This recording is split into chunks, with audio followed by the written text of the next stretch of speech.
Di tengah kabar gugatan cerainya yang sudah masuk ke Pengadilan Negeri Bandung, nama Atalia Praratya kini dikaitkan dengan kasus yang menyeret nama suaminya Ridwan Kamil. Mantan Gubernur Jawa Barat itu tengah bola-balik diperiksa Komisi Pemberantasan Korupsi atau KPK atas dugaan korupsi pengadaan iklan di Bank BUMD Jabar yang merugikan negara ratusan miliar rupiah. Sebagai istri, Atalia kemungkinan akan ikut dipanggil untuk diperiksa KPK sebagai saksi guna pengembangan penyidikan dan mengonfirmasi temuan baru penyidik. Juru bicara KPK Budi Prasetyo menegaskan kemungkinan itu selalu terbuka sesuai dengan kebutuhan proses penyidikan. Menurutnya, setiap pihak yang dianggap memiliki keterangan penting bagi penyidik dapat dipanggil termasuk Atalia Praratya.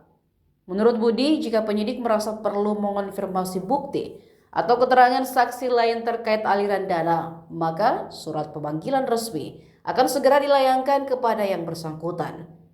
Kasus ini berawal dari dugaan pemotongan anggaran belanja iklan Bank BUMD Jabar sebesar 50%.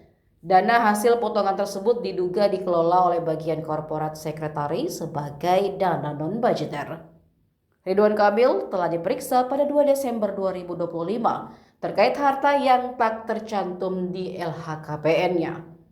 5 orang telah ditetapkan sebagai tersangka dari pihak internal bank dan swasta. Kerugian negara ditaksir mencapai 222 miliar rupiah.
Download Tribun X sekarang. Menghadirkan lokal menjadi Indonesia.